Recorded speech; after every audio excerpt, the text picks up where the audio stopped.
Okay, so this should be very long. يعني my slides are not that long, but I'll take you through the process of writing a case report. Is any of you guys year three?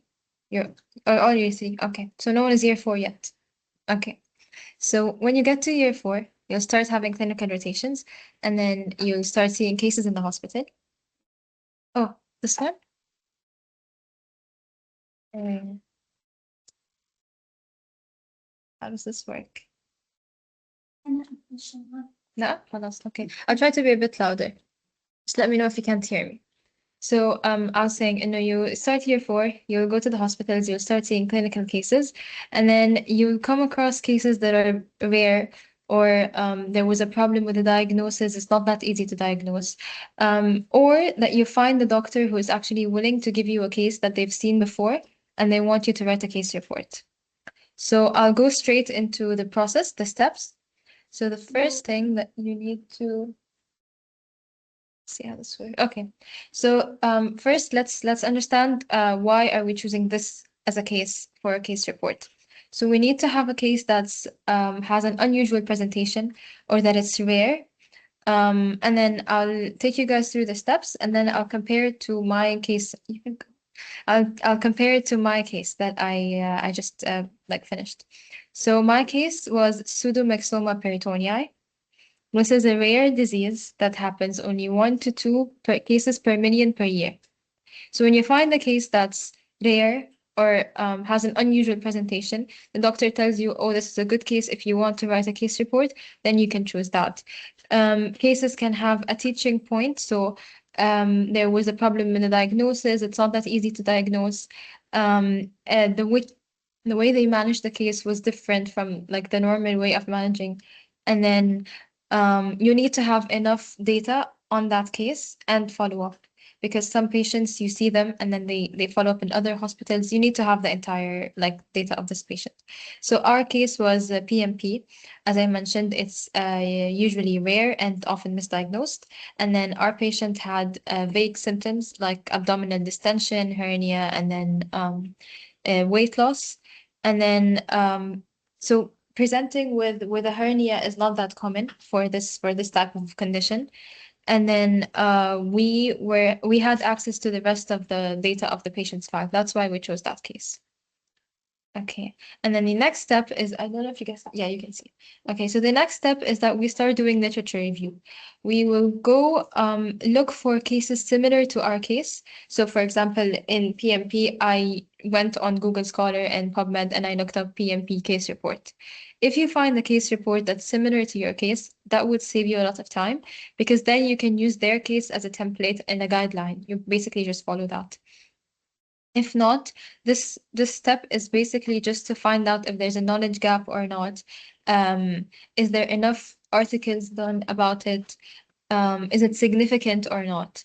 And then, so in our case, we found references about PMP, the epidemiology, the pathophysiology, that it's rare in the literature. And then we learned more about the diagnostic steps and the treatment. So before you start writing the case report, you need to understand the goal of your case report. Why are you writing it?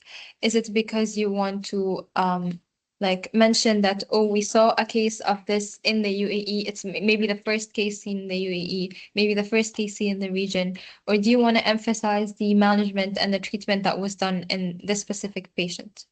So in our case, the patient had progressive. Oh, okay, sorry. So the patient had progressive abdominal distension and abdominal hernia. So we wanted to include that. We wanted surgeons to have high index of suspicion to start including this as a condition later on. If they get patients with vague symptoms and on examination, nothing is really positive. Now this step is very important. You need to get the patient's consent. You get the doctor's consent before you start working on anything, because later on the patient can leave the country, the patient can go follow up somewhere else. You don't have access to the patient anymore. You don't have the consent. Again, it depends on the journals. Some journals require written consent, some journals require verbal consent, and that's more than enough. So it depends on the journals you're applying to, but just to be safe, you can have a written consent at the beginning. And then, of course, while writing the case report, you can't mention MRNs, names, any pictures of the patients, anything that can be identified. So this is the structure of writing a case report. We start with the title and then the abstract, the keywords, introduction, case report, case presentation or case report, and then discussion, conclusion, and references. We'll go through these step by step, and I'll explain briefly how each should look like. So starting with the title and the keywords, the title should include the condition that you're trying to present, the key presentations. So, but don't make it too long because again, it's just the title. And then the type of your article. So in our case, it says pseudomyxoma peritoneae presenting with progressive abdominal distension and abdominal hernia, a case report and literature review. It's pretty long. Maybe you can make it a bit shorter, but it works. And then for the abstract, I'll leave that till the end because we do the abstract at the end, the very end. And then keywords are words that you want people later on, if they're looking in PubMed or Google Scholar, if they put in this word, your article pops up. So for case presentation, now I know introduction becomes first, but for me, I like to start with the case presentation, start with what I have about the patient. So we need to include the patient's age, sex, relevant background, the chief complaint, and the history of presenting illness. So it's basically just like presenting a case, like how you would write a case presentation. It's the same thing. Physical examination, investigations, and then the treatments that were done, and then follow-up and results. So this is an example of, this is part of our case presentation. So it starts with a 53-year-old male who's known to have type 2 diabetes. So this is about the patient and then how he presented with chronic constipation, unintentional weight loss. He did not have any other symptoms. It's pretty vague. And then you move to the next step. So general examination, how was it? And then abdominal examination, the lab work that was done, and then any imaging with the results. And then later I'll show you how to put pictures of the results that you found. So imaging, very important for, especially for a case report. So again, because I mentioned case report is one of the easiest types of research that you would ever do. You just need to have a good case, a good patient, a doctor, and then you're basically ready to do it. So in this case, we had copies of like pictures of the MRI and the CT. We also had I think intraoperative pictures. I don't know if I included or not, but it's very important to put pictures. You always state the modality and the view of the picture that you put and the main findings. Also use arrows to point at the abnormality. And then let's say this was an MRI and it was a specific sequence, mention the type of sequence. Try to get the most clear picture that you can get. Like for us, for example, when we started applying for publication, we did not have those arrows in. So we got another email saying that you need to include the arrows to point at the problem. You can have histopathology slides. So it depends on the hospital that you're in. Some places you have access to the radiologist, you have access to the lab, and you go tell them, I want a copy of the histopathology. They'll give you a copy and they'll explain where's the abnormality exactly. And then you can also include clinical signs, but again, just you make sure that it doesn't show the patient. Nothing is there to identify that this is this patient. And then, so after the case presentation, we write the introduction. So the introduction should briefly introduce the disease that you're trying to present, the epidemiology, the pathophysiology, how it works. And then let's say for our case, this patient had PMP. So the most common site is the appendix. So again, you go through other articles, you find out how does this disease typically present, and then you write more about that. So the appendix was the most common origin, and then on histopathology, how does it look like? The epidemiology, is it rare or not? Why is it important to include this case? Why is it important to report a case like that? And then you also can include the survival rate or like the management of the patients like that. And then for the discussion, so this could be the longest part of your case report, but then you need to again include why this case is important and why is it significant. You, in this section, you would compare your case to another case report that was done before, the way they manage their case, the way you manage your patient, and then you can say that this is atypical presentation compared to other cases. The survival rate was like that, and then the findings that they found in this patient, because it doesn't have to be typical, just like any other patient. And then you can also include the diagnostic challenge, because let's say in our patient, he had abdominal ultrasound and X-rays, upper GI endoscopy, colonoscopy, um, H. pylori testing, and then MRI, CTs, all those showed nothing. So they were waiting for the intraoperative, like they did a diagnostic laparoscopy and then they found out the cause. So you can explain how your case had a challenge during a diagnosis, and then you can compare that to other cases. If you had any limitations in your case, you can also mention that in the discussion. And then, so in our case, we mentioned that there was a diagnostic challenge, and then that it was rare, um, the incident, and then how the diagnosis was done, and how this mode of diagnosis was very important, like CT, like contrast enhancing CT. This was the way to diagnose this patient. And then in conclusion, so your conclusion should be short. It shouldn't include anything new. You're just summarizing what you mentioned, and then if you want to have any implications, or like you want further research to be done on that, you can mention that in the conclusion. So in our conclusion, we mentioned that it was rare and significant. We wanted surgeons or doctors to keep a high index of suspicion if they get patients with unexplained ascites or abdominal herniation, that they should suspect PMP. And then we mentioned that early detection is important. And then, so the earlier you pick it on, the better the prognosis of the patient. And then for the references, so the references, you should make sure that the articles are more recent compared to older articles, and then it aligns with what you're basically trying to look for. You cite the articles in the specific way that the journal wants. So this all depends on the journal that you're applying to later on. And then I think this is it. I found this link. It's basically similar to what I just explained. It's like a guideline of how to write a case report. So you can also use that. This was a very, very short session. But if you guys have any questions, you can let me know. I have all the time in the world. I'm sitting here. So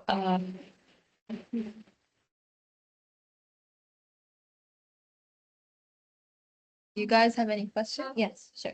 So they need to get the approval from they were treated. Now it depends on the hospital. Let's say this patient I got, it's still recording. I got this patient from a government hospital. So they did not really tell me that I need a written consent, like an ethical approval from the patient. But then I got the case from the doctor, and then he told me that the patient consents. So it was a verbal consent. And then when I was applying for publication, they mentioned either verbal or written. And as long as you're not mentioning anything about the patient, a verbal consent is fine. So in this case, I don't have a written. But for example, how can the doctor give you Because I got this case from the surgeon, and then I told him that I'm working on it. So he told the radiologist that she's working on it. You can give her the copy of the patient's like the radiology imaging and things like that. so no ethical approval from the hospital was given? It depends on the hospital. In other places, they need written consent from the patient, and they need you to sign that you're working on this case. So again, it depends on the hospital. So it's just the consent from the patient. Yes. And Yeah. not from the hospital.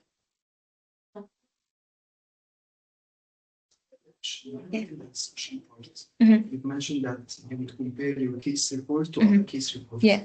But let's suppose I have two questions within this question. Mhm. Let's suppose there aren't other case reports. Yeah. And let's suppose there are other case reports, but they have the same findings as you. So you can say that your case aligns with other cases. So in the discussion, you basically say, my patient had different presentation compared to other case reports, or my patient had similar presentation compared to other case reports. If not, then like there are no other case reports, which I don't think is true, but okay. Then you can say that this was rare, this was never found before, and then you look for other articles with similar complaints, but then they don't have the same diagnosis. So you try to go around it, you include more about your case. But usually, yeah, you usually compare to other cases. But if not, you can definitely include your case only. Yeah. You only look at the patient's like symptoms at that point. You ask them about something they didn't. You can get things in the past. So you try to make it as relevant to your case as possible. So if they had previous complaints, so when I got this case, I got everything from the system. And then I sat down and I read everything. So many things were irrelevant, not related to this complaint.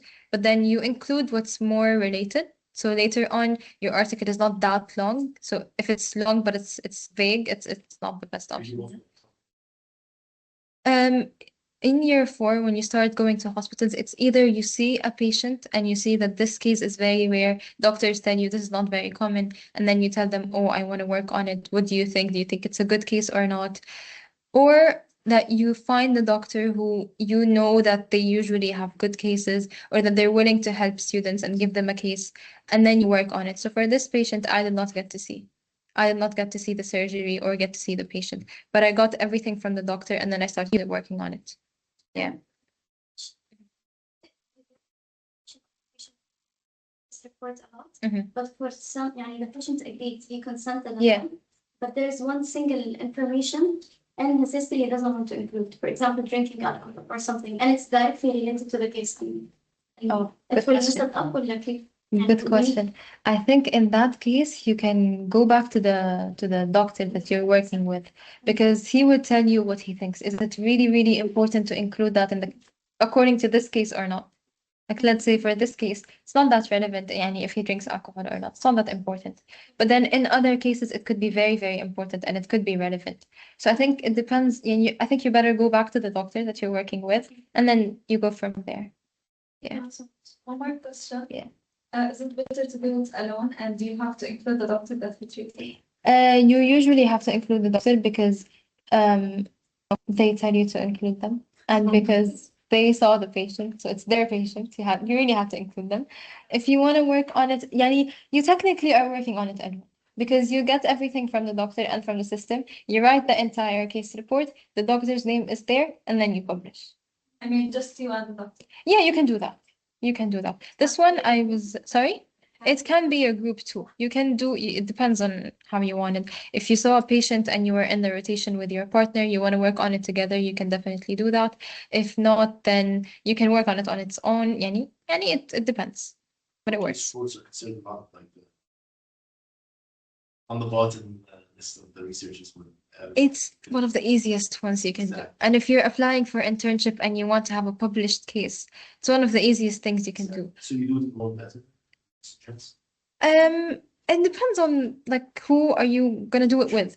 So if you have people that if you're doing it with them, yani, it's more inconvenient. It's easier if you do it yourself. Let's do it yourself, you know. Yeah. Do you have any more questions? Thank you guys.